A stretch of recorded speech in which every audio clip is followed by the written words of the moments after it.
Permitam-me que inicie esta minha intervenção com dois agradecimentos. O primeiro, na pessoa do Sr. Presidente da Comunidade Intermunicipal do Alentejo Litoral, Vítor Proença, por ter aceito o desafio para a realização desta conferência. O segundo, ao Sr. Presidente da Câmara Municipal de Grândola Figueira Mendes, nosso anfitrião, pelo acolhimento e apoio logístico prestado. A CPPME, com a realização desta conferência, subordinada a este tema Alentejo Litoral, que futuro para as micro, pequenas e médias empresas, como aqui ficou bem expresso nas diferentes intervenções, pretendeu dar um contributo para a sensibilização da necessidade de criação de uma ação conjunta para o desenvolvimento integrado desta região, onde estão em curso diversas dinâmicas de crescimento empresarial e económico, assentes em dinâmicas setoriais diversas, merecendo um particular destaque o singular processo de concertação de investimentos públicos e privados na área de Sines, o que revela como um dos mais singulares processos de crescimento económico polarizado alguma vez verificado no espaço regional e nacional. É esta realidade, como aqui ficou demonstrado neste último painel, que necessita de ser aprofundado aos mais variados níveis. Este é, na realidade, o dia-a-dia dos micro, pequenos e médios empresários. As burocracias, as faltas de pagamentos, esta é aquela a realidade com que a CPPMS se encontra no contacto que temos com os empresários. Se não vejamos, os 20 milhões de euros de investimentos anunciados em setores de infraestruturas económicas pesadas alargam significativamente a base da economia local e reforçam o efeito de polarização e induzirá importantes alterações no padrão de qualificação e competências e introduzirá alterações significativas no tecido económico e social local. Comparativamente com a região Alentejo, os dados globais do Alentejo Litoral traduzem-se hoje, podemos afirmar, em três grandes macro-tendências e dinâmicas. Crescimento turístico, com grandes projetos internacionais, nomeadamente no troço norte da costa alentejana, no eixo Troia-Melides. Desenvolvimento agrícola, nomeadamente a sul de Sines, na zona de influências do perímetro de rega do Mira, do perímetro de rega do Alto Sado, ao que se poderá também adicionar o desenvolvimento da atividade agrícola na zona de influência do Baixo Sado. Desenvolvimento e crescimento industrial portuário, logístico e urbano da área de Sines e de zonas envolventes. A abordagem de desenvolvimento desta sub-região do Alentejo, nos moldes como o Poder Central o vem conduzindo, com a ausência de um processo de planeamento e desenvolvimento de base territorial, abre espaço à emergência de significativas preocupações sobre o tipo de modelo de desenvolvimento setorial e territorial que daqui resultará e ao caráter desequilibrado do crescimento económico que esta sub-região verificará desequilíbrios territoriais, desequilíbrios setoriais e desequilíbrios no seio da estrutura empresarial, com particular significado sobre o futuro das micro, pequenas e médias empresas que dão sustentabilidade à economia e à vida social e urbana desta região.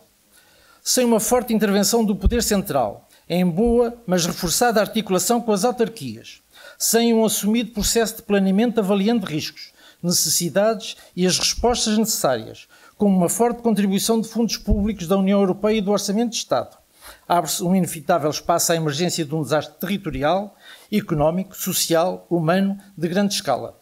Que não haja dúvidas e quem não as tiver que faça declaração selada para que amanhã não tenhamos a quem pedir responsabilidades. Aspecto determinante a ter em conta a preparação do futuro passa pelo reconhecimento de que todo este fluxo de investimentos em curso vai ter sobre toda esta região efeitos bastante pronunciados em vários domínios. Na atividade económica, no ordenamento do território e urbanismo, na habitação, no ambiente, nos equipamentos de suporte à atividade económica e social, nos transportes locais e de ligação exterior. Consequentemente, um resultado parece ser certo. A concretizarem-se os projetos em curso e os que se anunciam, o litoral alentejano verificará nos próximos anos um acelerado crescimento da sua dimensão, como plataforma territorial de desenvolvimento económico, com uma dimensão que constitui o mais importante processo de crescimento empresarial em curso em todo o sul do país. Mas é obrigatório que o avanço dos investimentos empresariais vá de par e, em alguns casos, seja antecipado por respostas suficientes e adequadas em casas, instalações e recursos humanos para serviços de saúde e educação. Ou seja, o Governo Central tem de trabalhar com os municípios para o litoral alentejano já e em força. Os meios atualmente à disposição dos grandes grupos económicos e mais aqueles com que se perspectiva podem vir a contar no futuro, para além das sinergias que se podem gerar local e regionalmente para promover o desenvolvimento a médio e a longo prazo, são diametralmente opostos àqueles que estão e estarão ao dispor das micro, pequenas e médias empresas, com as inevitáveis repercussões que tal situação, diferenciação, trará no futuro para este setor.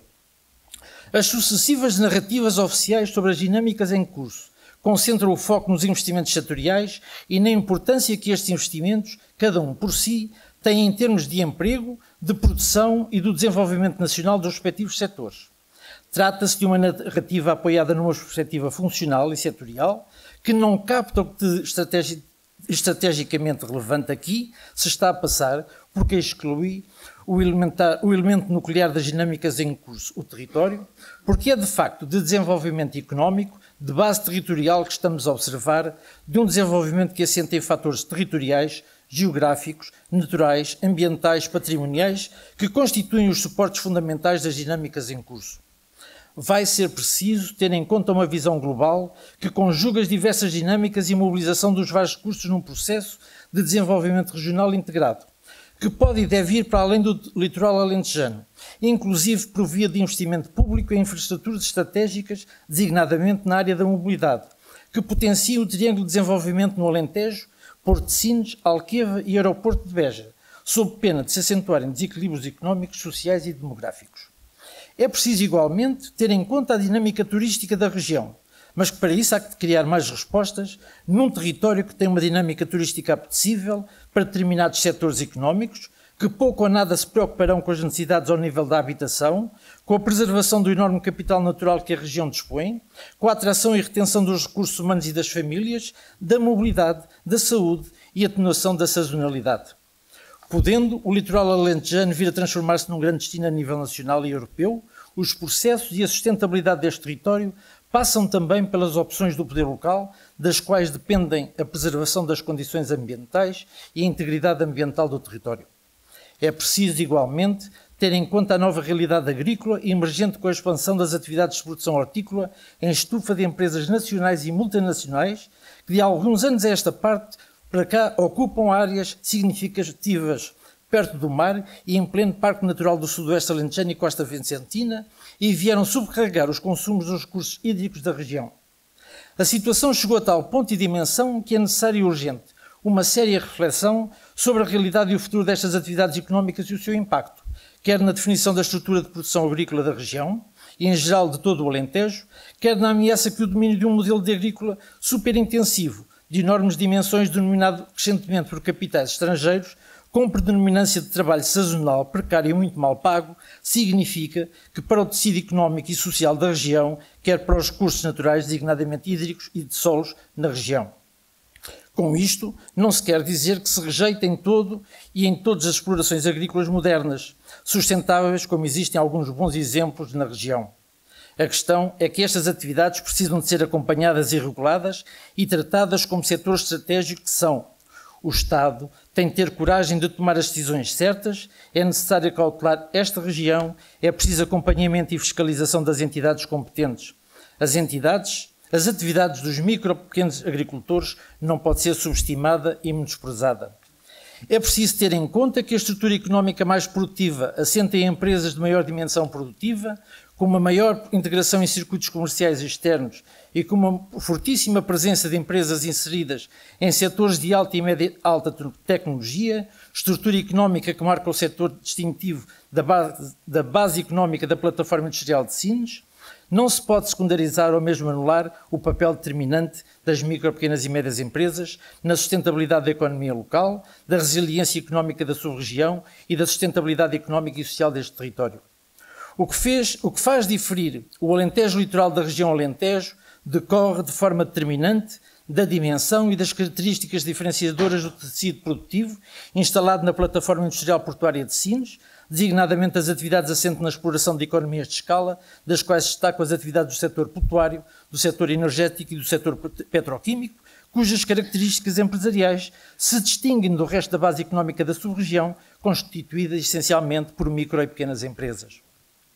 Precisamos de construir uma visão de futuro que estabeleça como desígnio estratégico a construção de um novo centro económico e urbano, de escala regional e com um forte grau de abertura e dinâmicas globais. Para isso, o envolvimento de todos, poder central, poder local, tecido empresarial, vai ser fundamental. As micro, pequenas e médias empresas são o verdadeiro motor da economia portuguesa e as maiores geradoras de contribuições fiscais para o Orçamento de Estado.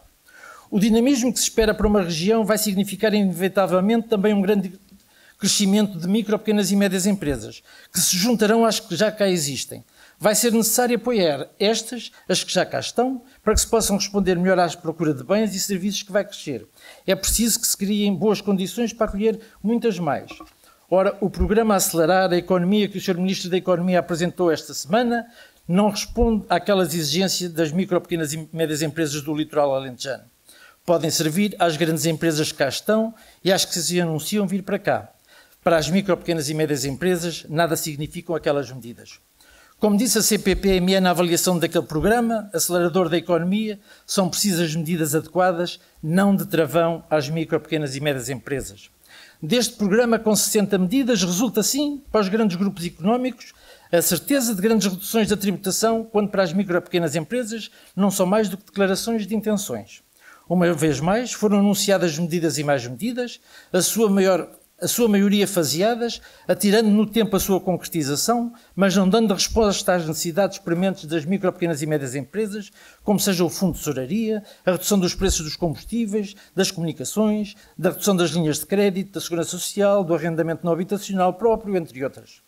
O Governo segue a estratégia das 40 grandes empresas e grupos que constituem a BRP, a dita mesa redonda dos negócios, para quem o grande problema da economia é o tamanho das empresas. Se não veja-se, das 60 medidas, mais de 10 serão, em teoria, umas vitaminas às micro, pequenas empresas, quando a dimensão não é o problema principal das nossas micro, pequenas empresas.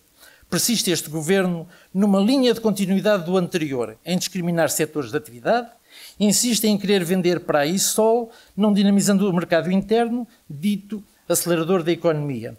Falam em desenvolvimento industrial, mas é para a indústria militar que apontam. Ainda ontem, o Sr. Primeiro-Ministro se referia a que vamos avançar para um cluster para a indústria, em que até 2029 gastaremos cerca de 6 mil milhões de euros na indústria militar. Para isso já existe dinheiro. As políticas fiscais de crédito e a atribuição dos apoios comunitários têm discriminado pela negativa às micro, pequenas e médias empresas, criando enormes obstáculos à sua modernização e ao aumento da sua competitividade relativamente às congêneres da União Europeia. A CPPME tem apresentado ao longo das diversas legislaturas aos governos e aos partidos na Assembleia da República medidas que reclamam a defesa do tecido empresarial nacional. Uma economia sustentável e dinâmica é fundamental para o desenvolvimento económico nacional. A CPPME tem 40 medidas para esta legislatura, propostas que são já do conhecimento do Sr. Secretário de Estado, cuja presença e participação muito agradecemos, pois dignifica esta conferência e possibilitou certamente recolher informação importante para o desenvolvimento do seu trabalho. Muito obrigado, Sr. Secretário de Estado, pela sua presença. Termino expressando que esta nossa iniciativa tenha correspondido às expectativas e que tenha sido um contributo para o aprofundamento das diversas dinâmicas e de mobilização das micro, pequenas e médias empresas e das suas associações para este tão importante processo de desenvolvimento regional integrado. Muito obrigado.